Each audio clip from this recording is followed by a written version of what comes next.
পৃথিবীর এমন কোন মানুষ নাই সর্বোচ্চ সম্মান তিনি চান না রে বাবা। আমি আপনাদের কাছে জিজ্ঞাসা করতে চাই, জবান খুলে বলেন তো আব্বা, কোন মানুষ কি অসম্মানের জিন্দেগি চায়? সকলেই কিন্তু সম্মানের জিন্দেগি চায়। আল্লাহ রাব্বুল আলামিন বলেন, সম্মান কোন রাস্তায়? কোরআনুল কারীমকে জিজ্ঞাসা করেন, কোরআন গো সম্মান কোন রাস্তায় তুমি বলে দাও। কোরআন জবাব দেয়, ইন্না আকরামাকুম ইনদাল্লাহ ইন্না আকরামাকুম ইনদাল্লাহি আতকাকুম। আর জোরে বলেন আল্লাহু আকবার।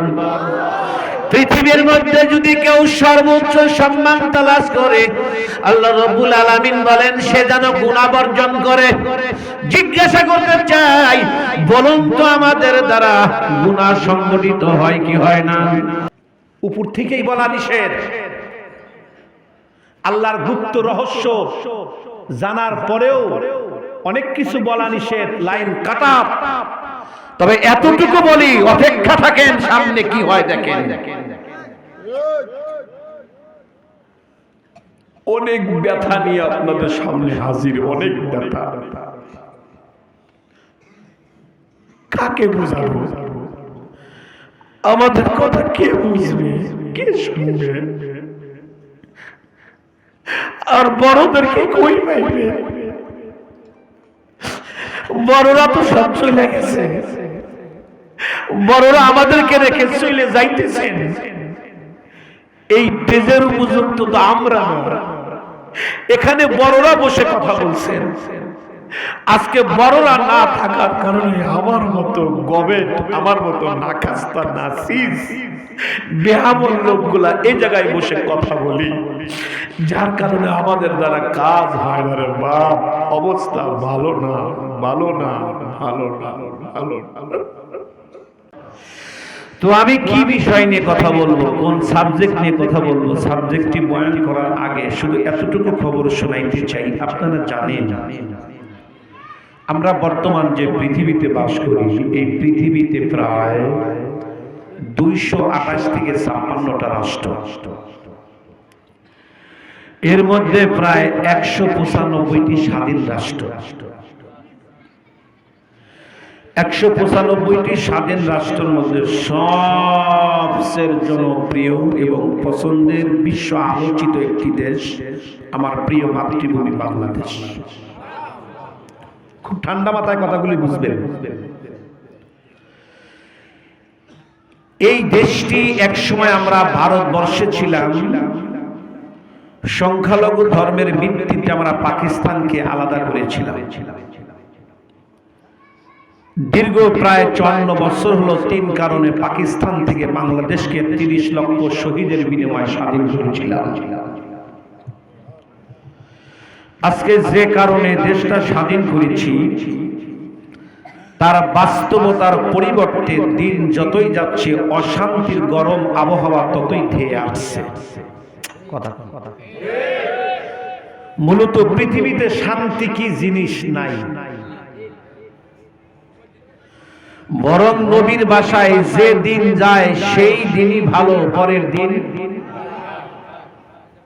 আচ্ছা, আমার সাথে কি একমত? মানুষের জীবন যাপনের মান ও মর্যাদা এত নিম্ন স্তরে চলে এসেছে যে একজন মানুষের যে সম্মান, এক মানুষ অপর মানুষকে কুকুরের সম্মানতা দিতে শেখে নাই। দিন যত যায় ততই অশান্তি, অশান্তি, অশান্তি। অশান্তি কি পরিমাণ সামনে আছে আল্লাহ রাসূলের পবিত্র জবান দিয়ে আজ থেকে নিয়ে 1550 বছর আগে নবীজি আমাদেরকে সতর্ক করেছেন, ফাল ইয়ারতাকিবু, উম্মাত অপেক্ষা করো, কিছুদিন পরে আরো কিছু বিপদ আসতেছে। ইয়া রাসূলুল্লাহ, কি বিপদ? নবী বলে, এত বিপদ যেরকম বৃষ্টি নামলে ধারাবাহিকভাবে এক ফোঁটা আর এক ফোঁটার উপরে পড়ে,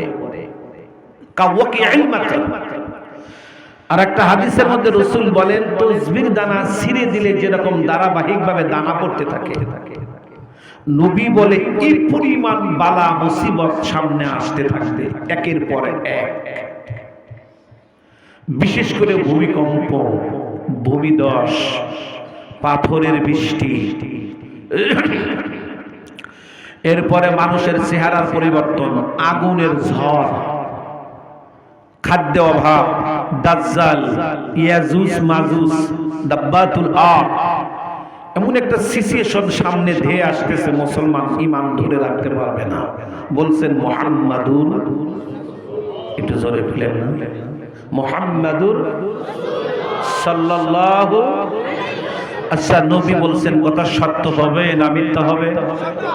একটু জোরে কোন, কেন সত্য হবে? নবী জীবনে কোনদিন মিথ্যা বলেন নাই।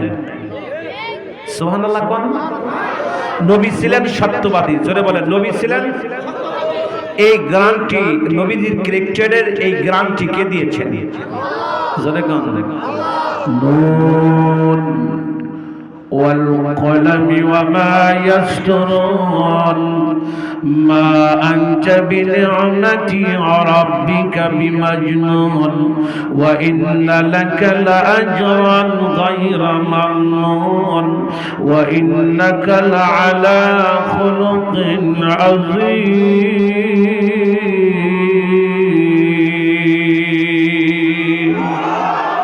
আরো জোরে বলেন। পৃথিবীতে যত পয়গম্বর আল্লাহ দুনিয়ায় পাঠিয়েছেন, সমস্ত পয়গম্বরের ক্যারেক্টার, চরিত্র বাগান, বিশেষ করে নবী মুহাম্মদুর রাসূলুল্লাহ সাল্লাল্লাহু আলাইহি ওয়াসাল্লামের ক্যারেক্টার, চরিত্রের বিবরণ দিতে গিয়ে মহান মালিক বলেন আমার নবীর চরিত্র হলো খুলুক আযীম। জোরে জোরে বলেন সুবহানাল্লাহ। যার কারণে মক্কার কাফেররাও বলতে বাধ্য হয়েছে নবীর চরিত্র এক নম্বর, আল আমিন। সুবহানাল্লাহ। এই নবী জীবনে মিথ্যা বলেন নাই, অতএব নবী বলছে তাহলে কথা ঠিক হবে। বলেন কথা। আব্বা আমি সংক্ষিপ্ততা কোনটা বলতে চাচ্ছি তার সহজে বুঝবার জন্য একটা উদাহরণ পেশ করছি। আপনারা জানেন মাঝে মধ্যে আবহাওয়া অফিস থেকে আমাদেরকে সতর্ক বার্তা দেন, আজকে এত কিলোমিটার বেগে ঝড়ো হাওয়া বইতে পারে। নদী উপকূলীয় যারা আছেন দয়া করে তারা সতর্কতা অবলম্বন করবেন। কথা বলে না, বলে কি বলেন? এই জন্য আমরা অনেকে সতর্কতা অবলম্বন করি কি করি না, অথচ আবহাওয়া অফিসের এই খবর সত্যও হতে পারে। এই জন্য যদি প্রস্তুতি গ্রহণ করতে হয় আমাদেরকে, আর এমন একজন বিজ্ঞান মদিনার অফিস থেকে আমাদেরকে খবর দিয়েছেন যার জীবনে কোনো মিথ্যা নাই, বলুন তাহলে আমাদের কত সতর্ক হওয়া উচিত। আমি সকলের পা ধরতেছি তাহাজ্জুদের সময়, আমার দিল কেন যেন বলতেছে মাহফিল আল্লাহ কবুল করবেন। এত রাত্রে তো লোক থাকার কথা না, এত শীতের মধ্যে আপনাদের বসার সিস্টেম দেখে মনে হচ্ছে যেন আমি মাগরিবের বয়ান করতেছি। আলহামদুলিল্লাহ, আজীব। এই জন্য আব্বা আমি কষ্ট করে আসছি দুইটা মেসেজ দেওয়ার জন্য। আমার ওয়াজ তখনই কাজে লাগবে যখন আপনারা এই মেসেজ পাওয়ার পরে, নবীজির এই সিদ্ধান্ত পাওয়ার পরে আজ থেকে শপথ গ্রহণ করবেন এবং তা মেনে নিবেন, তাহলে আশাটা আমার সার্থক হবে। এই জন্য নবী আমাদেরকে সতর্ক করছেন যে তোমরা প্রস্তুতি গ্রহণ করো, সামনে অবস্থা ভালো না, পৃথিবীতে অশান্তি। তো প্রথমত একটু আমরা গবেষণা করি অশান্তির মূল কারণ কি। কোরআনকে জিজ্ঞাসা করেন, কোরআন থেকে তারা সিদ্ধান্ত গ্রহণ করেন। তো অশান্তির মূল কারণ বোঝার লক্ষ্যে শুরুতে একটা উদাহরণ দিতে চাই। আব্বা আপনারা জানেন বর্তমান প্রযুক্তির যুগ, প্রতিদিন নবনিত্য জিনিসের আবিষ্কার, প্রত্যেকের কাছে মোবাইল ফোন আছে। এই মোবাইল ফোন যখন আপনারা দোকানদারের কাছ থেকে ক্রয় করেছিলেন, দোকানদার আমাদের সকলকে একটা ক্যাটালগ, ব্যবহার বিধি, একটা বই হাতে দিয়েছিলেন, কিভাবে চালাবেন সে জায়গায় নিয়ম ও নীতি লেখা আছে। আপনি যদি দোকানদারকে বৃদ্ধাঙ্গুলি প্রদর্শন করে বলেন, মিয়া মোবাইল আমার, টাকাও আমার, কিনেছি আমি, এটার মালিকও আমি, আমি যেমন ইচ্ছা আমি তেমন চালাবো, আমি যা ইচ্ছা আমি তাই করবো, আব্বা বুঝে থাকলে বলুন তো জিনিসটা ভালো চলবে না নষ্ট হয়ে যাবে? আব্বা একটু জোরে কথা। আচ্ছা, নষ্ট হবে কেন? আবিষ্কারকের নিয়ম ও নীতি না মানার, এটাই তো কথা, না মানার কারণে। তাহলে আমি জিজ্ঞাসা করতে চাই, আব্বা বলেন তো এই কুল কায়নাতের আবিষ্কারক কে? কোনো সন্দেহ আছে কি? পৃথিবীতে যা কিছু দেখছি, স্থাবর অস্থাবর, আসমান জমিন, কুল কায়নাত, সকল কিছুর সৃষ্টিকর্তা একমাত্র, কেবলমাত্র, সবেমাত্র। তাহলে এই দুনিয়া কেমনে চলবে? আমাদেরকেও আল্লাহ একটা ক্যাটালগ দিয়েছেন, দুইটা ক্যাটালগ, একটা কোরআন, একটা সুন্নাহ। আজকে পৃথিবীতে অশান্তির মূল কারণই হলো, এত অশান্তির মূল কারণই হলো, এত নৈতিক চরিত্র অবক্ষয়ের মূল কারণই হলো সৃষ্টি যার, মানুষ আইন মানে না তার।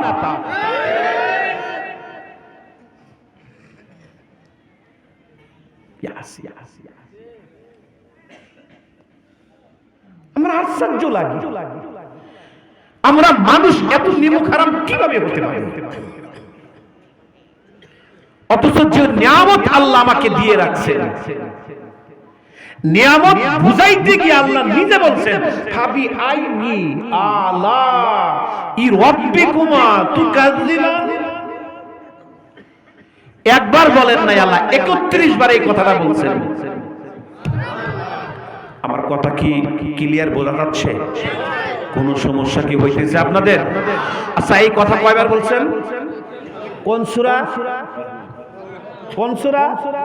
সূরাতুর রহমান। আর রহমান এই সূরার মধ্যে একই শব্দ কয়বার বলছে? 31 বার। আচ্ছা, একবার বললে হইতো না? হইতো না? কিন্তু বলছে কয়বার? কেন একই কথা 31 বার বলতে হবে কেন? বাপজিরা আমার আল্লাহ বুঝাইতে চাই, এত নিয়ামত দিয়া আমি তোমাদেরকে ডুবাইয়া রাখলাম, এত নিয়ামতের মধ্যে আমি আল্লাহ ভইরা রাখলাম। ওরে বান্দা, একটা সেকেন্ডের জন্য আমার নিয়ামত ছাড়া তোমার চলা সম্ভব নয়। এত নিয়ামত পেয়েও তুমি কিভাবে আমার বিরুদ্ধে উচ্চারণ করো, আমার হুকুমের বরখেলাপ, নবীজির সুন্নাতের বরখেলাপ চলো। ওরে বান্দা, আমি তোমাদেরকে এই জন্য দুনিয়ায় পাঠাই নাই, আমি তোমাদেরকে দুনিয়ায় পাঠাইছি কেন? ওমা খালাকতুল জিন্না ওয়াল ইনসা ইল্লা লিয়াবুদুন।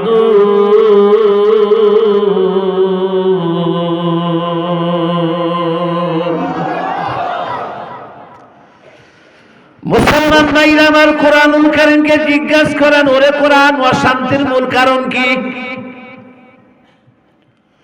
কোরআনুল কারীম পরিষ্কার ভাষায় জবাব দেন, যাহারাল ফাসাদু ফিল বাররি ওয়াল বাহরি বিমা কাসাবাত আইদিন নাস।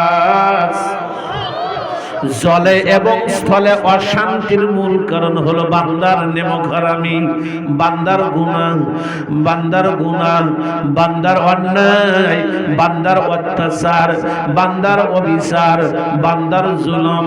আমি জিজ্ঞাসা করতে চাই, জবান খুলে বলেন তো, আমাদের দ্বারা গুনাহ আছে না না? আল্লাহ সংক্ষিপ্ত ভাবে হলেও আপনি আমার বয়ানকে কবুল করুন।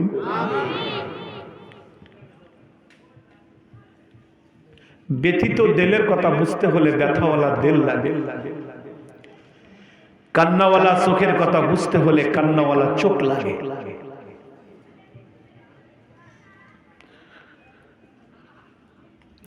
গুনাহ, গুনাহ আজকে সবচেয়ে বড় প্রবলেম হলো বান্দার গুনাহ। গুনাহ এ পরিমাণ, বরংস বর্তমান গুনাহের প্রতিযোগিতা। কয়টা ফিরাবেন বলেন? মুসলমান ভাইরা আমার কথাগুলি তোর কান দিয়া বোঝার জন্য চেষ্টা করবেন। গুনার মধ্যেও এক ধরনের মজা, গুনাহ না করার মধ্যেও মজা।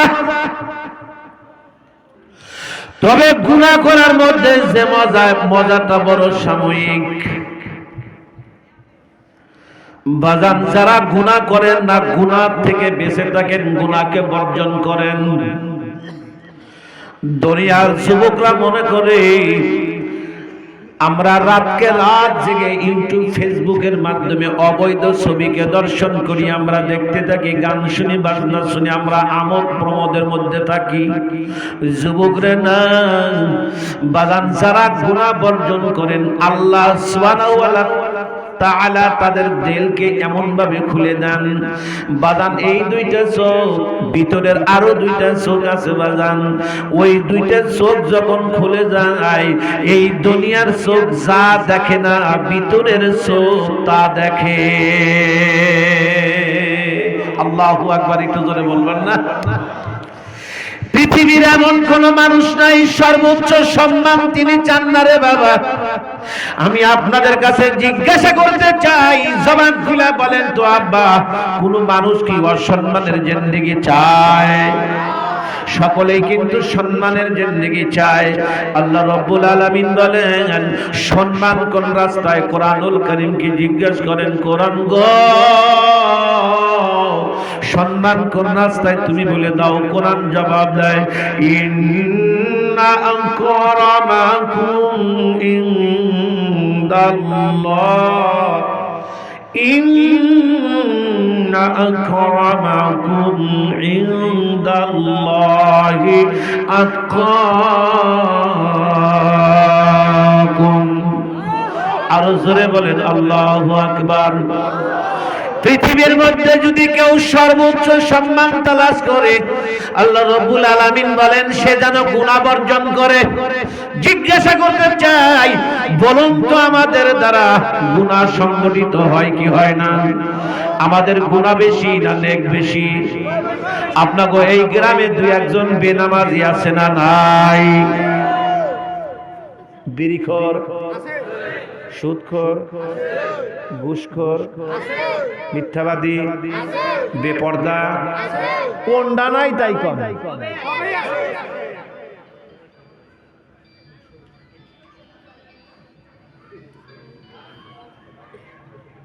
মনে হয় কষ্ট হইতেছে। মুসলমান ভাইরা আমার, এখন যদি দুনিয়া, কবর, আখিরাত, বলুন দুনিয়া, একটু সকলে বলেন দুনিয়া, এই তিন জায়গায় যদি সবচাইতে দামি হতে চান আর সফলতা অর্জন করতে চান, রাসূল বলে গেছে দুইটা জিনিস আঁকড়ায়া ধরেন। মানতে রাজি আছি ইনশাআল্লাহ? সফলতার জন্য আজকে কয়টা জিনিস দেব আপনাদেরকে? দুইটা জিনিস। যুবক ভাইরা, আমল করা যাবে না? কেমন জানি হলো ঘুম ঘুম, মরা মরা। আল্লাহ, ওয়াজ যতই ভালো করি এখন ভিতরে ঢুকানো সম্ভব হবে কিনা জানি না। আমি জানতেছি তো খুব কষ্ট। আমিও চেষ্টা করবো বাদাম সংক্ষিপ্ত ভাবে শেষ করার জন্য। আল্লাহ রাব্বুল আলামিন বলছেন দুইটা জিনিস, আমার রাসূল বলেন দুই জিনিস। রব্বে কারীম বলেন, পৃথিবীতে তোমাদেরকে আমি আলোকিত করার জন্য, আলোকিত পথে চলার জন্য একটি আলোকিত কিতাব পাঠালাম। কিতাব,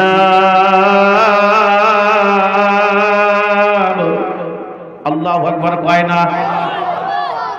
যদি কোরআন শরীফ অর্থ নাও বুঝেন, শুধু যদি শ্রবণ করেন অথবা মুখে উচ্চারণ করেন, আমার নবী বলেন তাও প্রত্যেকটা হরফে 10টা করে সওয়াব লেখা হবে। আল্লাহু আকবার।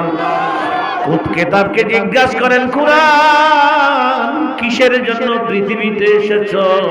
কোরআন জবাব দেয়, পৃথিবীতে আসার মূল কারণটাই হলো ইন্না জান্নাহু কুরআন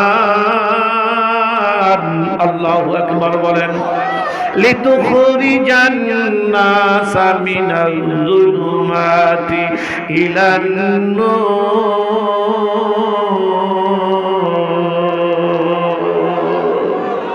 পৃথিবীতে কোরআন এসেছে একমাত্র কেবলমাত্র সবেমাত্র অন্ধকার মানুষগুলিকে আলোক পথে চালানোর জন্য। সুবহানাল্লাহ কোন।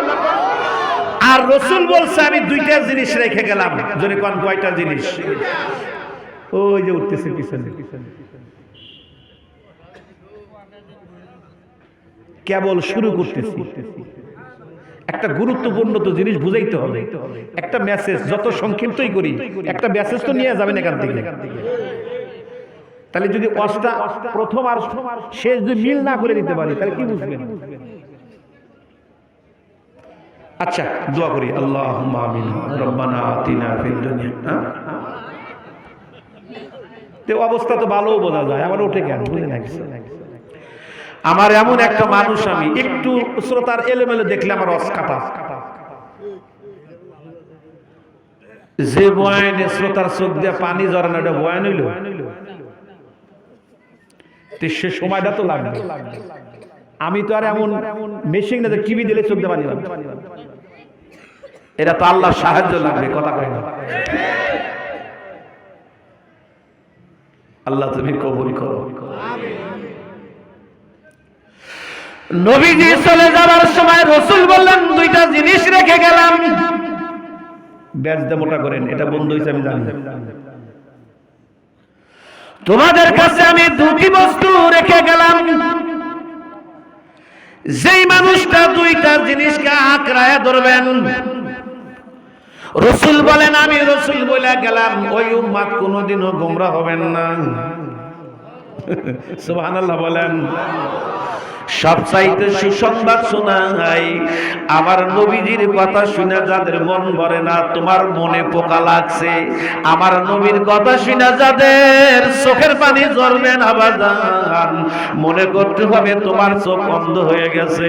নবীর কথা যদি তোমার জেহেনের মধ্যে না ধরে, তোমার জেহেনে পোকা লাগছে। এ মুসলমান ভাইরা আমার, আল্লাহ রাসূলের দুইখানা হাদিস আমি শোনাবো, একটু মেহেরবানি করে ভালো করে শুনবেন। যারা ঘুমান দেখেন তো আশেপাশে ঘুমায় কি একটু জাগায়া দেন। দেখতেছি একটা জোরে তাকবীর লাগানো, নারায়ে তাকবীর। জোরে জোরে জোরে লিল্লাহি তাকবীর। তাকবীর। ওই ঘুমাই কেন? বসেন বসেন বসেন বসেন।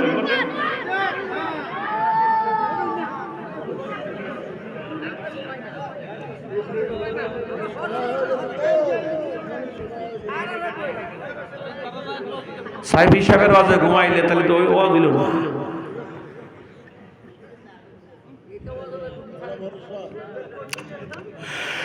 নবী বলেন আমি দুটি জিনিস রেখে গেলাম। দুইখানা হাদিস আমি নবীজির শোনাবো বাজান। এক নম্বর হাদিস, রাসূল কোরআনকে বুঝাইতে গিয়ে আল্লাহ রাসূল বলেন কোরআনের খবর কি তোমরা জানো? রাসূল বলেন ইন্না হাযাল কুরআনা সাবাবুন, কোরআন হলো একটা প্রেমের রশি। কিসের রশি? কোরআন। নবী বলে তরফুহু বিয়াদিল্লাহ, যেই কোরআনের এক পাশে আল্লাহর হাত, ওয়া তরফুহু বিআইদিকুম, অপর পাশে বান্দার হাত। এক পাশে কার হাত? আর এক পাশে কার? এক পাশে কার হাত? কখন ধরে বাবা? ছোট্ট বাচ্চাটা যখন বাজারে নিয়ে যান, ছোট্ট শিশুকে যখন দোকানে নিয়ে যান বাজান রে, অভিভাবক ছোট্ট বাচ্চাটার হাত মজবুত করে ধরে, শক্ত করে ধরে। কেন ধরে? আমার ব্যাগ হারায় হারাক, আমার বাচ্চা যাতে না হারায়। আমার মোবাইল হারায় হারাক, আমার বাচ্চা যাতে না হারায়। আমার টাকা হারায় হারাক, আমার বাচ্চা যাতে না হারায়।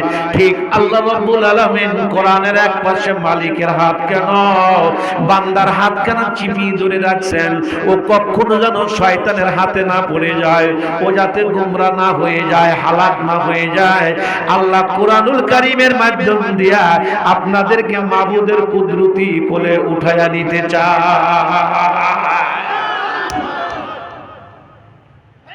আমাগো নসিব ভালো যে বিনা চাওয়াতে আল্লাহ এমন কোরআন আমাদেরকে দিয়েছেন।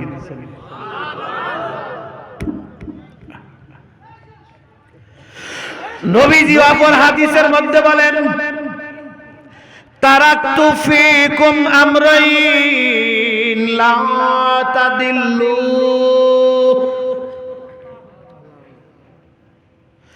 দুটি জিনিস আঁকড়ায় ধরো, জীবনে কোনোদিন গোমরা হবে না, জীবনে কোনোদিন ধ্বংস হবে না। এক নম্বর হলো আল্লাহর কোরআন, দুই নম্বর নবীর হাদিস।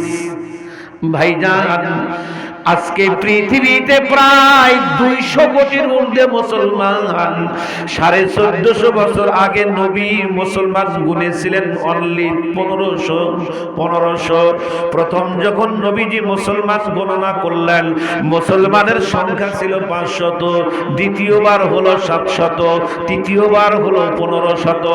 এই 1500 মুসলমান নিয়ে আল্লাহর নবী তামাম পৃথিবীতে কোরআনের আলো জ্বালিয়ে দিলেন। আজকে 200 কোটির ঊর্ধ্বে মুসলমান রে ভাই, অথচ সবচাইতে নির্যাতিত মজলুম, সবচাইতে কষ্টে প্রতিনিয়ত যাদের আত্মচিৎকারে আকাশ বাতাস মুখরিত হয়, সবচাইতে লাঞ্ছিত, বঞ্চিত, অপমানিত জাতি হলো মুসলমান। কথা কন না কেন? অথচ মুসলমান বর্তমান 200 কোটির ঊর্ধ্বে, আর তখন ছিল 1500, আর বদরের যুদ্ধে ছিল 313। কথা কন। আর বর্তমান 200 কোটির ঊর্ধ্বে, তারপরও বেশি মার খায়। মায়ের তো কেবল শুরু। আমার কথা লিখে রাখেন, কিছু কথা এই সিনার মধ্যে আছে যা বলা নিষেধ, লাইন কাটা হয়ে যাবে, উপর থেকেই বলা নিষেধ। আল্লাহর গুপ্ত রহস্য জানার পরেও অনেক কিছু বলা নিষেধ, লাইন কাটা। তবে এতটুকু বলি, অপেক্ষা থাকেন, সামনে কি হয় দেখেন।